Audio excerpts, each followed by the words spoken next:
One of the CIA's greatest spies, Dmitry Polyakov, is caught by the KGB and strip-searched. His head is held in an arm lock to prevent him taking poison. The invisible front, that's what it was in the Cold War. And for us it was war. The soldiers may have been on alert, but for us and the others who went out into the cold, it was actual war.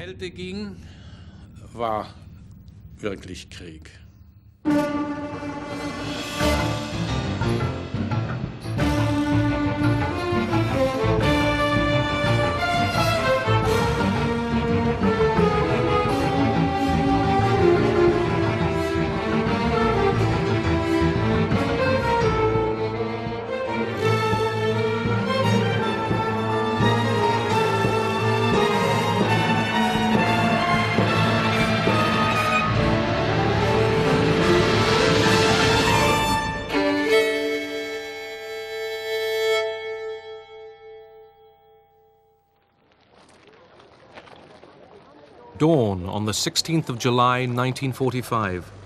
Allied scientists at Los Alamos leave for the New Mexico desert to watch the test of the first atomic bomb. They have been working for years under a blanket of total secrecy. Ted Hall, at 19, was the youngest scientist on the project. I was there, or at least I was there in a truck or a lorry some distance away. It was considered to be a safe distance away. I can't remember if there was any signal circulated that the test was about to be made, but anyway, the damn thing went off. And it was a rather awesome sight.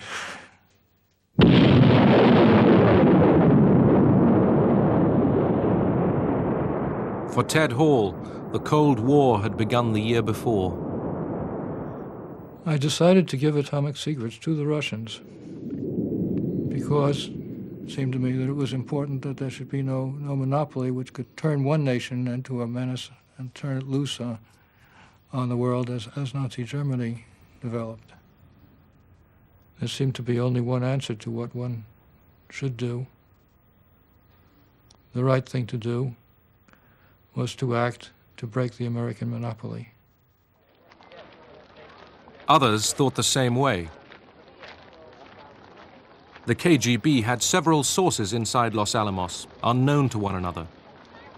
The scientist Klaus Fuchs and Ted Hall both passed on details of how to detonate nuclear weapons by implosion, a principle so new to Soviet science that there was no equivalent word in Russian.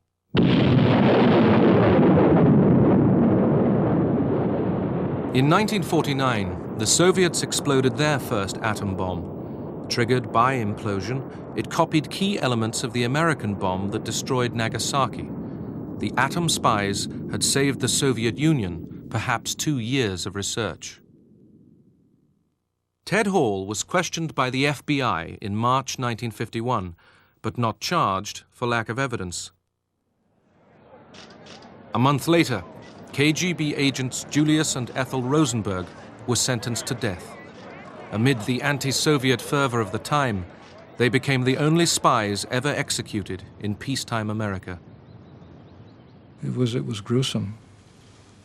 And it certainly brought home the fact that there were flames consuming people and that we were pretty close to being consumed. The intelligence war was lopsided. The KGB operated in the West, but the CIA confronted a closed world. Trains crossing the Finnish border into Russia were sealed by steel shutters. The United States faced a long famine of information.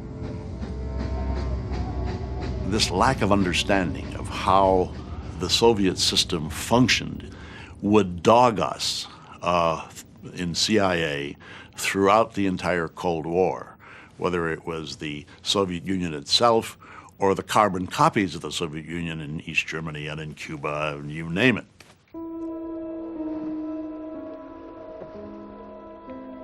Most early infiltration operations into the Soviet Union were doomed from the start. Western agents were betrayed by KGB spies, like the British intelligence officer Kim Philby. Philby came to public attention because of his association with fellow double agents Guy Burgess and Donald MacLean.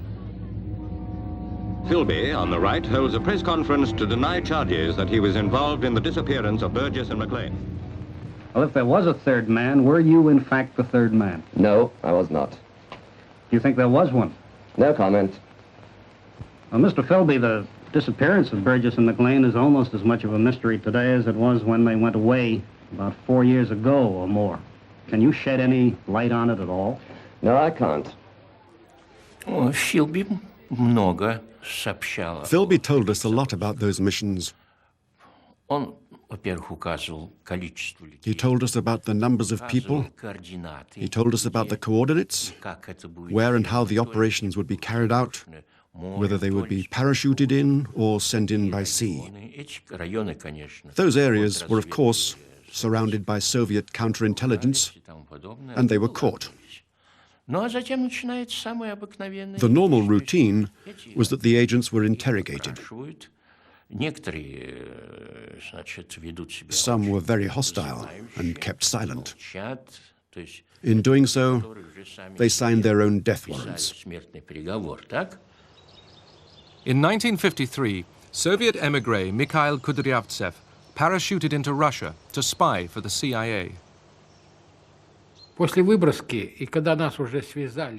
were dropped in, we were tied up and taken off to the KGB. When the investigator from Moscow arrived, and he arrived suspiciously quickly by nightfall,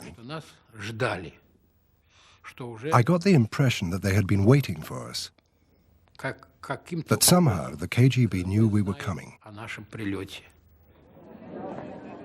Kudryavtsev saved his life by telling the KGB everything and agreeing to parrot a prepared statement at this heavily stage-managed press conference. This is me. Before we spoke at that conference, we were given scripts that we had 2 days to learn by heart. Kudryavtsev told the world of his great error in ever thinking ill of the Soviet Union, let alone trying to topple it. It was hard for me to say those things. Very hard. But I had to do it, in order not to be taken back to the Lubyanka. You begin to believe that this was a service that really had enormous coverage and that everything we did, not a sparrow could fall without this enormous KGB finding out about it. Because in terms of our own individual experiences, we know, or we knew, that the operations we were involved in had been betrayed by people like Kim Philby. The KGB put vast arrays of captured CIA equipment on show. The West had suffered failure abroad and betrayal at home. It was back to the drawing board.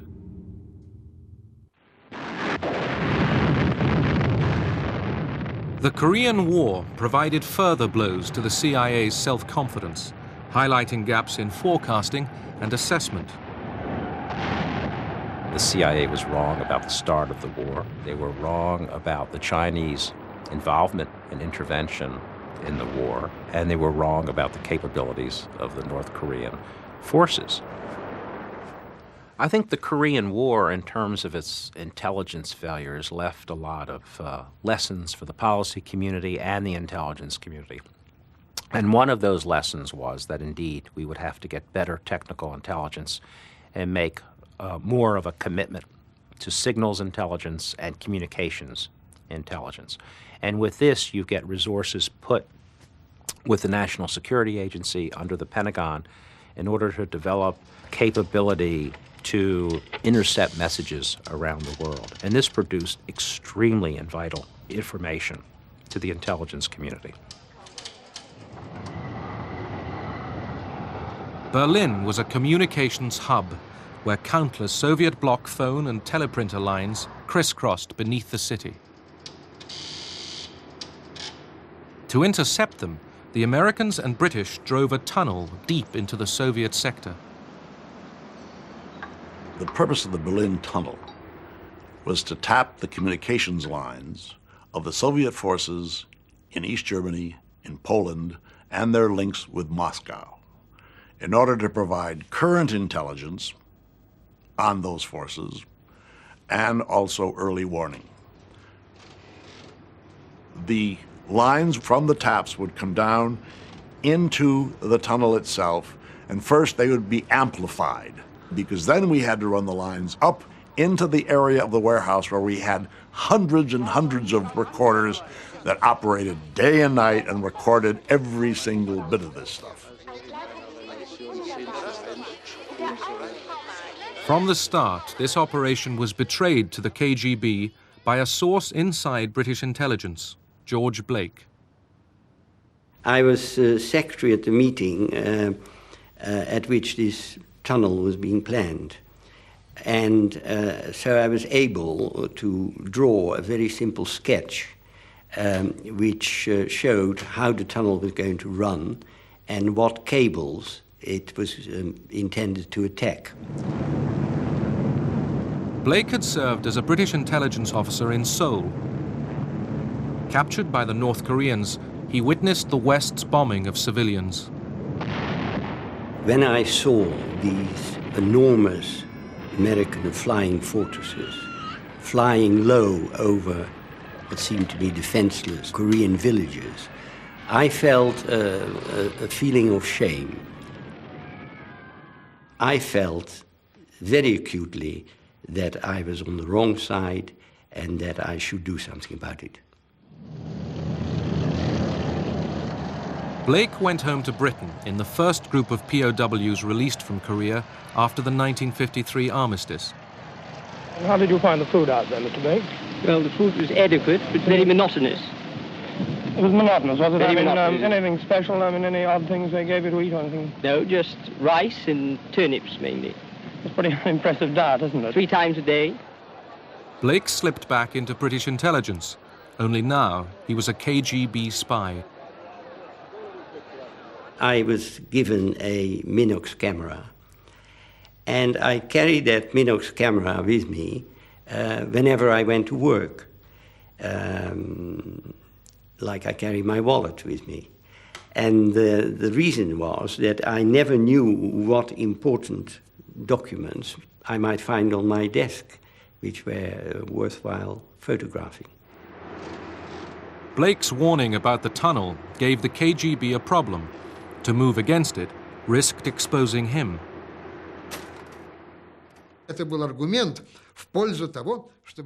This was an argument not to take any measures against the tunnel, not to send any disinformation down the tunnel, not to show that we knew anything about the tunnel. This was a very important consideration, because as long as Blake remained inside British intelligence, we knew he'd be of great value to us. So the Berlin Tunnel operated courtesy of the KGB, and the CIA basked in a signals intelligence bonanza. We got military order of battle on Soviet forces in Germany and in Poland. We got information which came from Moscow, for example, on the whole reorganization of the Ministry of Defense. But the real kicker in all this was the fact that we got something we never expected to get. We got all kinds of personality data, operational data on the operations of Soviet military counterintelligence, so that we were, at that point, totally on top, we thought, of the counterintelligence picture in Berlin. But the KGB was just choosing its moment to pull the plug on the tunnel. They warned me beforehand that it was going to happen. So I was rather on tenterhooks, as you can imagine, what the outcome would be. Heavy rain one April night in 1956 caused a cable failure, giving the KGB the excuse it needed, turning the West's intelligence feat into a Soviet propaganda victory. Obviously, there was a feeling of great unhappiness. On the other hand, you just sort of shrugged your shoulders and said, well, we were lucky it lasted that long. 5 years later, George Blake was himself betrayed and sentenced to 42 years in prison. He had given the KGB the names of nearly 400 agents working for the West, supposedly on condition that they wouldn't be harmed. During my trial, which was held in camera, so everything could be said there was no mention at all, it wasn't part of the prosecution's case, that I had been responsible for the death of any number of agents. But armed with Blake's names, Moscow simply waited until they had sufficient additional evidence. George Blake had that innocent mind, in a sense. He is still a very naive man. And he didn't want to know that many people he betrayed were executed. I think we even discussed this subject at one point, and he wouldn't believe it. He would say, well, I was told this would not happen. It did happen. He was not told.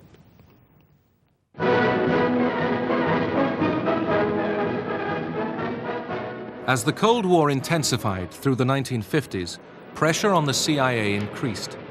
The West was desperate for detail about the size and strength of Soviet forces, glimpsed and photographed at Moscow air shows or May Day parades. It was the Soviet missile force which worried the CIA most, and about which they knew the least. There was limited human intelligence about missile deployments in the Soviet Union. There were some communications intelligence which would suggest that this facility or this town may be involved in missile activities because of communications with known missile sites. But what we were missing was any firm, hard evidence of actual deployment of missiles. From 1956, American technical superiority started providing answers. The CIA's own reconnaissance plane, the U-2, flew high over Russia to photograph Soviet bases. But in 4 years of searching, found no operational intercontinental ballistic missile launch sites. Then in 1960, the Americans successfully launched a satellite fitted with a camera. After 17 orbits, the film capsule was ejected, caught mid-air, and brought back to Earth for analysis. A subsequent flight confirmed the existence of just one Soviet ICBM launch site. The rest of the puzzle's pieces were provided by perhaps the greatest spy of the Cold War. This is a photograph of Oleg Penkovsky, colonel in the Red Army, with all of his medals which he earned during World War II. A handsome soldier and a great American patriot. This photograph was taken in a hotel in London in April 1961 after one of our meetings, where Oleg Penkovsky on the left, me on the right, enjoying a small glass of wine. Penkovsky provided further reassurances about the limitations of Soviet power. While they were still a serious threat, no question about it, they were strong militarily, absolutely strong militarily, but they were not as strong as our estimators had felt. And he helped us bring it down to the level where they really were. They were not 10 feet tall, they were about my size, 6'2". Penkovsky revealed the Soviets' lack of atomic warheads and their problems with guidance systems. He acted out of resentment that his career in military intelligence had stalled, but also out of fear that Khrushchev's adventurism would bring disaster on the world. Khrushchev told Kennedy, "I want peace, but if you want war, that is your problem." But Penkovsky told the CIA that Khrushchev was bluffing. Kennedy should be firm, he said. Khrushchev is not going to fire any rockets. he is not ready for any war.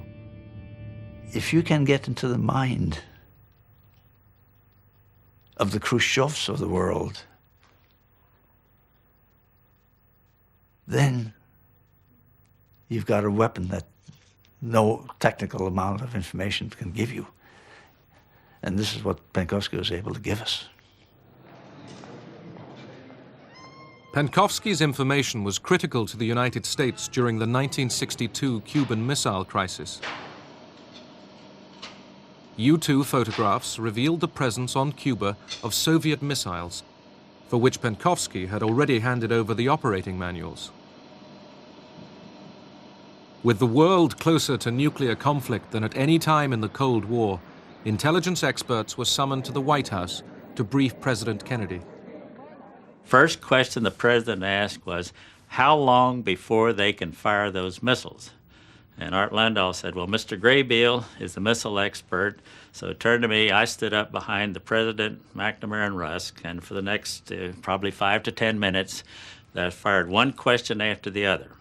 In answer to the president's question, how long can they fire these missiles, I relied primarily on the combination of intelligence sources, but mainly Penkovsky's information, which told us how these missiles operated in the field.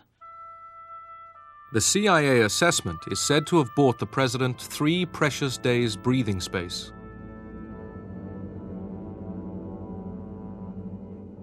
Ironically, Penkovsky himself was now under KGB surveillance. The last time Joe Bulick had seen him was in Paris. I never had the feeling that he was in danger. Otherwise, I would have insisted that he stay. In fact, forced him if I had to kidnap him. But I never really had the feeling that he was, at that time, at our last meeting in Paris, I never felt that he was in danger. Back in Moscow, Penkovsky sent what seemed like a routine message. We'd gotten a signal from Penkovsky that a dead drop was loaded. And when we sent Dick Jacobs to service that dead drop, he was arrested. And as soon as that happened, we knew the case was over. He was dead. And then Penkovsky was in the hands of the KGB. Punkt. Расскажите о начале вашей преступной деятельности. В ноябре 1960 года я решил войти в контакт с американской разведкой, для чего я подготовил письмо, в котором высказал эту свою просьбу и желание начать со мной работу. The chief KGB interrogator was Alexander Zagvozdin. We questioned him not once, not 10 or 20 times, but perhaps 100 times. He realized that his actions were punishable by death. And he used to ask me, will I be executed? I never said he wouldn't. I never said he wouldn't be executed. I used to say one thing. Only if you confess everything and repent fully can you hope for mercy. That's probably why Penkovsky's life was not spared. He didn't confess everything. I know for sure that Penkovsky was shot.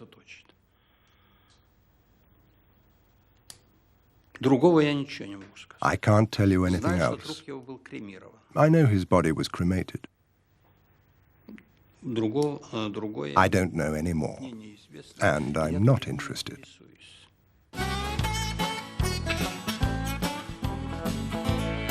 Not all spies wound up famous. These are the home movies of Galina and Mikhail Fyodorov, KGB officers who operated under deep cover for 20 years.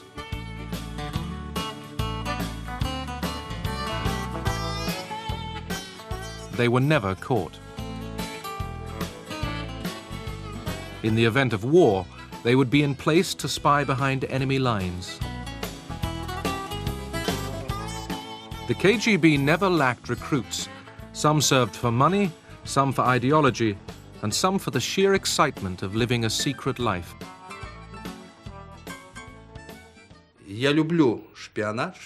I love espionage.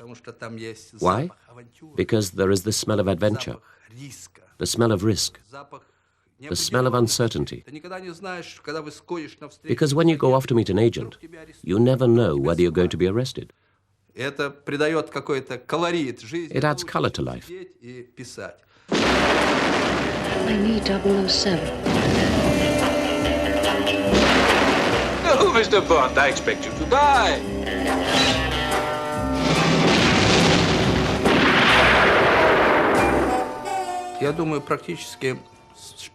Spy mania in London started about the time I arrived. In 1961, we used to be asked everywhere. We were very popular. We would be invited to private parties, and the attitude towards us was good. But as the 60s went on, there were those big disasters with Blake and the other KGB spies.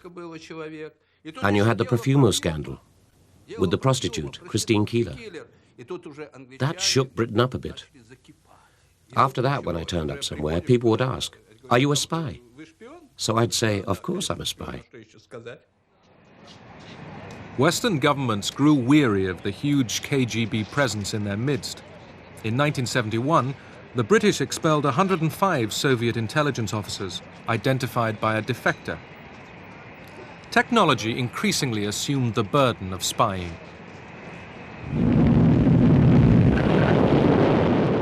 Satellites could now intercept radio communications and data from test launches of the opposition's missiles. Film taken in space no longer even had to be returned to Earth. The satellite would take the picture of the sky, and this image could be beamed back to an analyst at his desk in the United States who could actually see what was happening in the international arena without leaving his desk. Here lay the greatest intelligence successes of the Cold War. Through photography and electronic eavesdropping, each side received huge flows of information, often too much for the analysts to handle. Technological spying even played a part in helping the superpowers edge towards peace.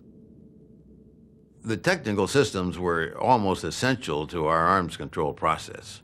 We learned just all kinds of things about Russian military systems from the photographs and from the electronic listening. At one point, when we were negotiating the SALT II arms control treaty, I had to go to the Senate and say, if you ratify this treaty, this is how closely I can monitor it and check on whether they are complying with the terms of the treaty. Despite a fleet of spy ships, listening posts worldwide, and Sputniks overhead, Soviet technical intelligence lagged behind the West. Even so, they claimed to have cracked the ciphers of over 60 countries, obtaining many codes by theft and blackmail. Soviet technical intelligence was far inferior to Soviet human intelligence. The Soviets were extremely good at persuasive tactics, which would ultimately bring many people into their ideological embrace. KGB spying methods spread beyond superpower conflict. Routine surveillance of ordinary citizens by the East German secret police, or Stasi. The Stasi inhabited a moral world of its own. Interrogations were routinely filmed. And they had cameras everywhere.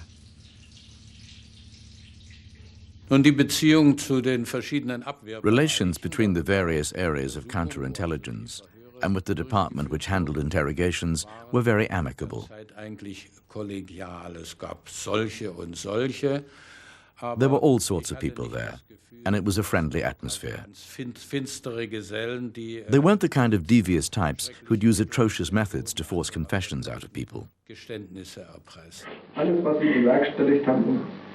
West-Berlin bzw. in die BRD zu kommen. Nichts? Was habe ich denn bewerkstelligt? Ich habe nichts Das ist unternommen. doch gar nicht wahr. Was habe ich denn unternommen? Fragen Sie mich doch nicht, erzählen Sie Ich mir. habe nichts unternommen. Natürlich. Ich habe nichts. Gar nichts. Also es gab schon sehr Schlimmes. Es gab Well, viele Fälle terrible things did happen. Unrecht. There were many cases of injustice, particularly in the later years, which really bothered me. Reprisals were taken against people solely on the grounds that they had different political opinions, Politische Meinung hatten. or against people who wanted a different, better form of socialism. Vera Wollenberger joined the East German peace movement in 1981, encouraged by her husband Knut. Mein ganz persönlicher Anlass, mich gegen My personal motivation for opposing state policies was the decision in the early 80s to station nuclear missiles in the GDR zu stationieren und wer and to introduce military instruction in schools. Schulen einzuführen. Vera and her family were constantly harassed by the Stasi, who burgled her house and made sure she lost her teaching job. Her husband stood by her throughout. In 1988, Vera was arrested on her way to this demonstration. Her crime? Carrying a banner which bore Rosa Luxemburg's words, "Freedom is how free your opponent is." She was interrogated and imprisoned. In 1991, after the collapse of the GDR, Vera got access to her Stasi file, in which she learned that the main informer against her had been her own husband. Das kann ich gar nicht so genau sagen, weil es I can't really say how I felt. It was such an extreme situation, rather as if one had died for a moment and then returned to life. dann ins Leben zurückkehren. Das Überraschende war für mich, dass The surprising thing was, the reports were written as if about a stranger, not about a ich wife. war eine Ehefrau. Ich war eine Feindin. To him, I was an enemy of the state, and he had done everything to fight me, the enemy. zu bekämpfen. Some enemies of the state received more drastic treatment. In 1978, Bulgarian intelligence asked the KGB to help them kill the émigré writer and broadcaster Georgy Markov. Markov was murdered at a London bus stop by a stranger who accidentally prodded him with the tip of an umbrella. The Bulgarians were given a choice of weapons, and finally they picked up this umbrella as a cover to shoot the man with a poisoned pellet. It was not supposed to be uncovered because the pellet would dissolve in his body within 24 hours, if I recall correctly. I did not conceive, I did not plan, I was not involved in any execution, but I was aware. And I always say that knowledge does not imply misdeed, does it? Do you suppose I would go to the United States or UK and announce publicly? I would hang myself. The temptation was always there for the spy masters to earn favor from the leadership, whether by covert action or just slanting a routine report. Когда мы составляем информацию, мы, естественно, драматизируем. When we draw up reports, of course we dramatize those bits which pointed out the threat to the Soviet Union. By emphasizing the right things, I'd ensure that my report would go straight to the top, to the Politburo. If the report was dull and boring, it would just get filed away. This was the problem with all suppliers of information. We tailor it to get a high rating from Moscow. But did it matter if spies skewed their reports? How much did political leaders heed their intelligence services? I would argue that we probably exaggerate the significance of intelligence. Once policymakers decide on a course, I don't think correct intelligence or incorrect intelligence is going to bring any great changes in that course.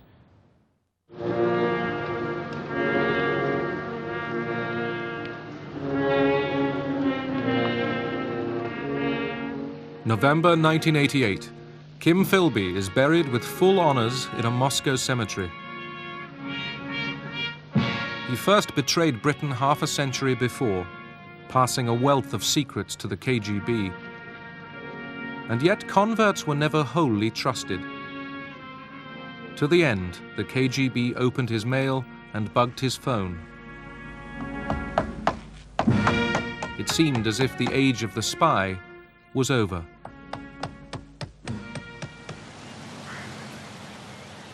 In fact, throughout the 80s, the CIA had been carefully establishing agents within Soviet intelligence and defense circles. Precious sources, like avionics expert Adolf Tolkachev, seen here on his way to a meeting in Moscow with his CIA contact.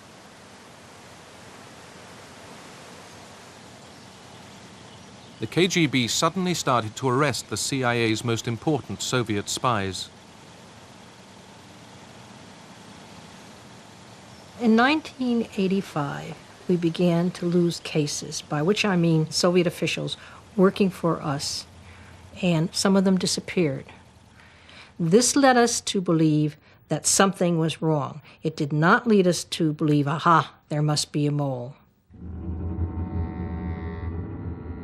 Then the West lost General Dmitry Polyakov of Soviet military intelligence. Polyakov had retired after 18 years of spying when the KGB pounced. He had been recruited while at the United Nations in New York.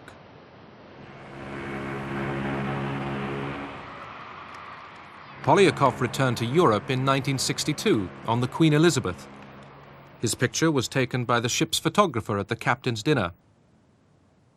Seated just a few tables away, the FBI man who recruited him, John Mabey. He said, I'm dissatisfied with the way things are in the Soviet Union. The government does not look out for the people. They're headed on a course of war with the United States, and they can't possibly win it. And the only people that are going to suffer out of this are the Russian people. We met on the Queen Elizabeth every day that it was at sea, sometimes twice a day. We reviewed literally thousands of pictures of Soviets who had been in the United States or stationed around the world. And he identified a number of them by picture and by name. Polyakov was our crown jewel. He worked for us for so many years, and he achieved such a rank that rather than us looking at an organization through the eyes of one of our sources, looking at that organization from the bottom up, with Polyakov, eventually we were able to look at that organization, the GRU, his organization, from the top down, as well as look at the KGB and the Soviet Ministry of Foreign Affairs and the Communist Party apparatus. In 1991, Sandy Grimes joined the team investigating the CIA's agent losses. In charge, Jean Vertefeuille, now suspicious there was a KGB mole in their ranks. Trying to pin down a counterintelligence case when you're looking for a mole is always a very difficult and long-term job. When we compiled a list of how many people could have done it, we came up with 198 people. The mole hunt took 3 years, homing in on CIA counterintelligence officer Aldrich Ames. The FBI filmed him secretly in Bogota in 1993. I was walking up and down, wondering what had happened to my KGB contact, who had been there an hour earlier. I was reasonably alert, but I didn't see the surveillance. And I suppose it was frustrating for the FBI because they were scared to death of me seeing surveillance. So they had to stay way back. As a result, they never saw me doing anything. They had no evidence of any operational activity on my part. The FBI staked out Ames's house and tapped his phones. The breakthrough had come from CIA analysis of his bank statements. We had just received records from one of the banks Rick had. And Dan is reading these things off, and I'm entering them in the computer. And my God, it was unbelievable. On 17 May, Rick had reported having had a lunch with his Soviet contact, Chuvakin. 18 May, there's a deposit into his checking account for $9,000. On the 21st of February in 1994, Ames was arrested for spying, along with his wife Rosario, after years of high living. Shock, depression, instant recognition of, one's life flashes before one. A sense of things coming to an end, but no sense of relief. It's much more painful than that. In April 1985, Aldrich Ames had walked into the Soviet embassy in Washington and started selling secrets to the KGB. They paid him a total of $2.7 million. Well, the reasons that I did what I did in April of 1985 were personal, banal, and amounted really to kind of greed and folly. Simple as that. I attribute it heavily to Rosario. She was the one who was interested in spending money and who liked to live high on the hog. And I think he wanted sort of to buy her love, and the way to buy her love was to get her expensive things. Ames had no illusions about the real price of his treachery. I knew quite well when I gave the names of our agents in the Soviet Union that I was exposing them to the full machinery of counter-espionage and the law and prosecution and capital punishment, certainly in the case of KGB and GRU officers. Obviously, these folks I knew would have to answer for what they'd done. And certainly I felt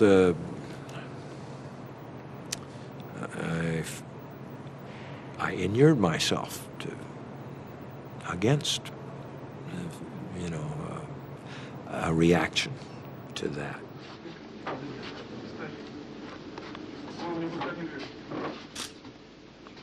Dmitry Polyakov was one of the 25 agents betrayed by Ames. 10 were executed and 1 committed suicide. 1 alone was smuggled to safety by the British Secret Service. I was seized by the KGB in May 1985. I was put under house arrest, but I managed to escape in July, alive, well, and safe. I was lucky. The others were shot in the dungeons of some KGB prison after long months of continuous threats and interrogations. They lost everything: family, children, work, and then their lives. They spent a year, 2 years, or in the case of General Polyakov, nearly 3 years, expecting to die at any minute. Polyakov was tried in secret, critical of the Soviet leadership to the end. He had given the West precious information on Soviet missiles, nuclear strategy, chemical and biological warfare. Yet so many spies paid with their freedom or their lives in destructive cycles of tit for tat. That men like Polyakov gave up names. They gave up secrets. I did the same thing for reasons that I considered sufficient to myself. I gave up the names of some of the same people who had earlier given up others. It's a nasty kind of circle with terrible human costs. Aldrich Ames is serving a life sentence with no remission. Dmitry Polyakov was sentenced to death. He was executed in 1988 with a bullet in the back of the head, then buried in an unmarked grave. For half a century, the spies had peered intently at each other through a fog of ignorance and deceit. They produced ever more realistic appraisals of their opponent's strengths, but very few were able to answer the toughest question: does our enemy intend to fight us? Despite the CIA and KGB's vast resources, the answer lay hidden, not in a satellite photo or an agent report, but in the minds of their opponents.